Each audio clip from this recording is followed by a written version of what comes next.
و سپریزه کر و نشان دا کو او de dest bi siyasetê bike ez matmayî mabûm li beramber vê gotinawî Nedenini sordum. Peki, min pirsa sedema vêyekê dikir min got çima tu dixwazî beşdarî siyasetê bibî yapmak istiyorum dedi. got ez dixwazim vêyekê bikim 59 yıllık ew birayê min ê pêncûne salî ye ez her tiştê wî ji dulbûna wî û ciddiyeta wî dizanim yapmak istiyorum. got ez dixwazim vêyekê bikim li vî welatî divê ev êş û ev xwîn Hiçbir raweste malım mülküm yok. tüm mal û milkekê min nîne Yaşanılabilir got bir ülke. cerenê ez welatekî ku bikare lê bijî ez dixwazim welatekî wiha jê re bihêlim Gerekçesi bu oldu. sedema wî ya destpêkirina siyasetê ev bû Evet.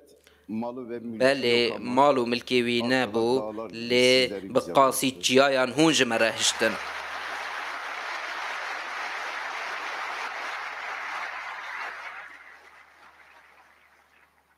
bir muradı vardı, o da tenê miradeka wî hebû ew jî aştî bû ez piştî ku min hûn dîtin ez nebawerim ku ev mirada wî jî bi cih bimîne û bi awayekê ev yek dê pêk bê û baweriya min bo vê yekê bêdawiye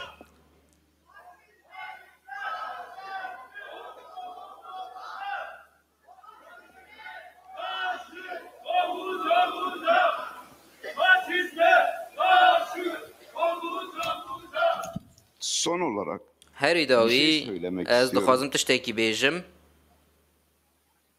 kendisi şu an burada olsaydı eger bixwe niha li vê derê bûye wê xatirxwastinekî wiha ji we kiriba her kesê ku ji min hez dike û nehez dike silav ji bo wan be